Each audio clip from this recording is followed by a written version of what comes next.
Welcome back to the deep dive. Today we're jumping into Bhabani Bhattacharya's debut novel, So Many Hungers. It's a really powerful book, and honestly, the first thing that struck me was the timing. It came out in 1947, Yeah. right when India gained independence. Is that just like a coincidence, or does it tell us something important right off the bat? Oh, that's a great point, and definitely not a coincidence, not at all. The novel isn't just about that moment. It kind of is that moment captured in fiction. So our mission here, really, is to pull out the key insights from this incredible historical fiction, show you how Bhattacharya tackles these deep socio-political issues, and maybe most importantly, the amazing resilience of people during, well, one of the toughest times in modern Indian history. It's a story that still hits hard today. Okay, right. Let's unpack this then. The historical setting for So Many Hungers is just intense and tragic. You've got the Bengal famine of 1943, Yeah. devastating. Millions died. It's hard to even imagine. Truly horrific numbers. And this is happening while the Quit India movement is really kicking off, challenging British rule across the country. The book really dives into those tensions, too, between the city and the villages and that huge gap between, say, Gandhian ideals and just raw capitalist greed. Right. But you mentioned something earlier about the famine itself. Bhattacharya had a pretty strong take on it, didn't he? Not just nature. Exactly. You're hitting on something crucial there. What's fascinating and quite bold is how Bhattacharya presents the famine. It's not an act of God, not just bad luck. No, his view is clear. This was a man-made disaster. Man-made. How so? Well, he shows how British policies, things like hoarding rice for the war effort, mismanaging the whole economy around the war, and frankly, a deep level of neglect. These weren't just small factors. He argues they actively made the crisis way, way worse. It turned a shortage into mass starvation. It really reframes the whole event. Wow. Okay. So moving into the story itself, there are these two main plot lines, right? They weave together. Yes, two main threads, and they work beautifully together to give you this broader picture of the nation's struggle. We should probably start with Kajoli. Her story really shows the human cost, the impact on rural life, but also that incredible resilience you mentioned. Yeah, Kajoli. She's a young village girl, teenager, and her life just gets turned upside down by the famine. Her family, her community, it's all torn apart. And she ends up having to go to Calcutta. And the city is just brutal. She faces hunger, poverty, things she never knew before. It's a real fall from innocence. And this is where her choices become so important and where those Gandhian ideas come in. Self-reliance, dignity, nonviolence. She's under immense pressure. People are doing terrible things to survive. But Kajoli, she refuses to compromise her morals. Unlike her friend, right, there's a contrast there. Exactly. There's a friend who makes different choices. But Kajoli, guided by those principles, decides to sell newspapers instead. It seems like a small thing, selling newspapers.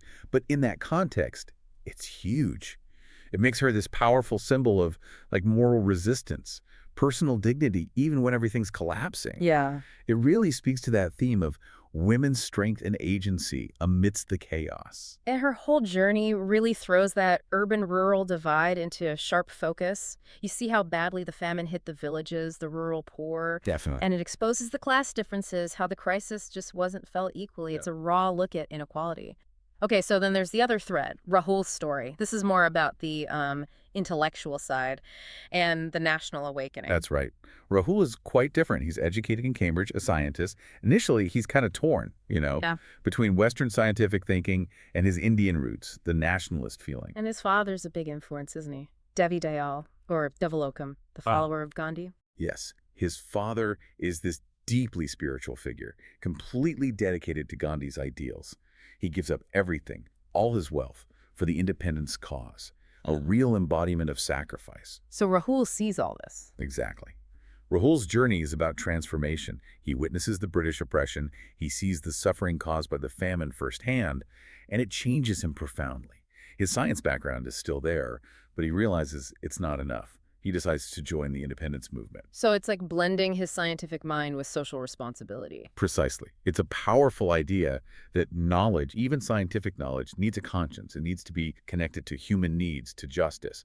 His story really highlights that Gandhian philosophy element and also that burning political hunger for freedom that was sweeping India. So you have these two stories, Kajoli's struggle for survival and dignity, Rahul's intellectual and political awakening, linked by family, by ideas. Painting this big, complex picture of a nation in crisis.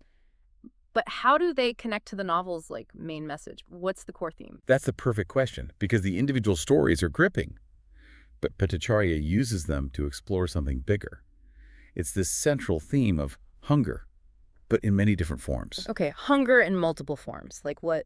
Well, first, obviously, there's the physical hunger, the literal starvation, millions dying. He doesn't shy away from depicting that raw, agonizing reality. Mm-hmm. But then there's also a kind of spiritual hunger. You see characters searching for meaning, for truth, for freedom in a deeper sense. Mm-hmm. And tied to that is the political hunger. The whole nation is craving independence, self-rule. It's a collective yearning. Okay, physical, spiritual, political. Yeah. And then maybe the most insidious kind, economic hunger. But this isn't about lacking food. This is about greed. It's the insatiable hunger of the hoarders, the black marketeers, the people profiting from misery. Like Kajoli's uncle, Sanrenda Basu. He's a perfect symbol of that selfish capitalism. Oh, the profiteers. Exactly. And of course, the economic hunger of the colonial system itself, exploiting resources. Mm. What Bhattacharya seems to be saying, brilliantly, I think, is that real freedom isn't just getting rid of the British.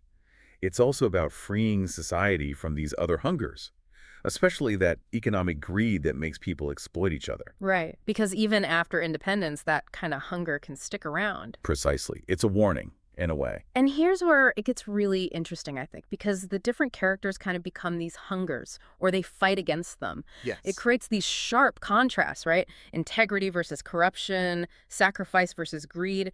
It's like watching a moral battle play out. Absolutely. The characters embody these values and failings, making the themes very concrete, very human. So, shifting gears a bit, let's talk about how he tells the story, his writing style. What's it like? It's quite distinctive. The language is often simple on the surface, but very lyrical, very emotive. Yeah, I felt that. He blends this gritty social realism, showing things exactly as they were, with quite pointed political commentary. And the imagery he uses is incredibly powerful. Starvation, yes, but also fire, darkness, light. Right. It all adds layers of meaning. It definitely sticks with you. Now, some people might say parts feel a bit preachy, a little didactic. Is that fair? You know, it's a criticism that sometimes comes up, and maybe some passages lean that way. But I think the emotional power of the story, especially Kajoli's and Rahul's journeys, carries you through. You're so invested in them as people Right. that the message doesn't feel forced. The human story comes first, and the points arise naturally from that. He manages that balance pretty well, I think. Yeah, that makes sense. So the key strengths are definitely that powerful historical portrayal, the character depth, and the strong moral core that, as you say, doesn't feel overly preachy. It condemns the British rule, it condemns the profiteering, but it also really celebrates human resilience, that spirit that doesn't break. Exactly. Now, if we're being balanced and look at reported weaknesses, again with nuance, Okay, playing devil's advocate. some critics felt the Gandhian values, at times, seemed maybe a touch idealistic in the face of such brutality. I could see that. And maybe some characters, like the villains, the profiteers, could feel a bit one-dimensional, perhaps lacking complexity compared to Kajoli or Rahul. Okay. And there's the structure itself, the two plot lines. While effective for showing different facets, some readers might find it feels a little disconnected compared to a single narrative focus. But these are points of discussion in its reception, It's a Doesn't necessarily take away from its impact for many readers. Understood. And despite those points, the book was generally very well received, wasn't it, critically? Oh, absolutely. Yeah. It was widely praised for its emotional honesty and its political weight. People really recognized Bhattacharya's skill in weaving fiction and activism together. It really cemented him as a major voice early on in Indian writing in English. So fast forward to today. Why should someone pick up so many hungers now? What makes it still relevant? That's such an important question. I think it remains relevant because it's more than just history. Yes, it's crucial for understanding India's colonial past and the trauma of the famine, but it's also just powerful socio-political literature. And fundamentally, it's about the human spirit, about facing unimaginable hardship, about justice, dignity, resistance. Those themes are timeless, aren't they? Yeah, absolutely. It reminds you that history isn't just dates and facts. It's about people's lived experiences, their suffering, their courage. So what does this all mean for you listening right now? Well, if you want to weigh into understanding this crucial time in history, but through a human story, So Many Hungers is Incredibly effective. It really makes you think about how powerful literature can be, how it can shed light on historical truth, but also on these universal human struggles. That fight for justice, for dignity, it connects the past right to the things we still grapple with today. Okay, so that pretty much wraps up our deep dive into Bhabani Bhattacharya's So Many Hungers, a really moving look at a critical time in India and that exploration of all those different kinds of hunger. Yeah, it leaves you with a lot to think about. Maybe as you go about your day, just consider how many kinds of hungers still shape what's happening in the world and in our own lives. What kinds of moral stands, big or small, do we see people taking? Or could we take ourselves?